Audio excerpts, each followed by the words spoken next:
Hello dear friends, welcome back. We are recording about the muscles of lower limbs, and in that we had reached up to the muscles of the thigh region, right? So all these muscles have been already recorded. You can watch them in my channel. We had reached up to the muscles of the thigh region, right? And in that we had told you that the thigh region is divided into three compartments: the interior, the posterior, and the medial compartment, right? You can see here medial compartment, anterior compartment, and posterior compartment.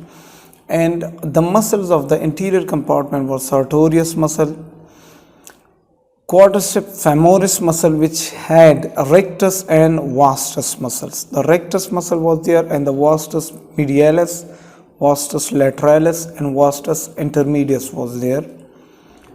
Now we are discussing about the muscles of posterior compartment of your thigh region, right?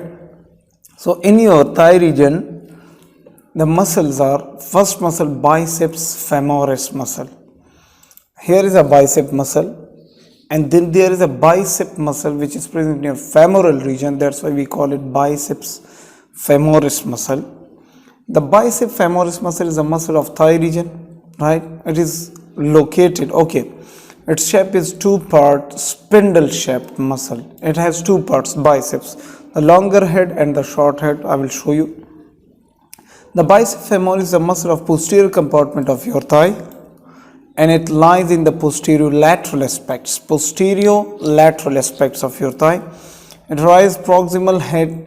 It rises proximally by two heads, termed the long head, which is superficial, and the short head, which is deep.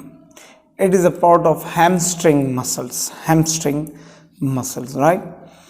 Where does it get its origin? The long head of the biceps femoris muscle and the short head of the biceps femoris muscle. The long head of the biceps femoris muscle gets its origin from the inferior medial impression. This is called long head. It gets its origin from the ischial tuberosity and through the sacrotuberous ligament. It gets its origin from the sacral tuberosity, ischial tuberosity, right? And the short head gets its origin from the linea aspera of the femur, the lateral lip of the linea aspera, and the lateral supracondylar line of the femur, right? Here you can see there is the linea aspera, the lateral head of the lateral lip of the linea aspera. This is the short head, and this is the long head. The long head gets its origin from the ischial tuberosity, and the short head gets its origin from the lateral lip of the linea aspera, right? And it inserts into the lateral aspects of the head of the fibula. Lateral aspects of the head of the fibula, right? What are its actions? At the hip joint, they cause the thigh extension and the thigh external rotation. Thigh extension and the thigh external rotation. And at the knee joint, they cause the leg flexion, leg external rotation, and stabilizes the pelvis also. These were the movements. What is its blood supply?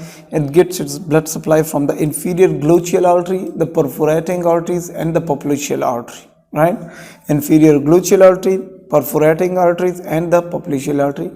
And innervation, the long head is innervated by the tibial division of sciatic nerve, and the short head is innervated by the common fibular division of the sciatic nerve. So commonly you can say that the bicep femoris muscle is innervated by the sciatic nerve, which gives tibial division and common peroneal division or common fibular division. So they will innervate the biceps femoris muscle, right? This was about the first muscle present in the posterior compartment of your thigh region, the biceps femoris muscle. In the next lecture we will discuss about the semitendinous and semimembranous muscles. So be with us, friends.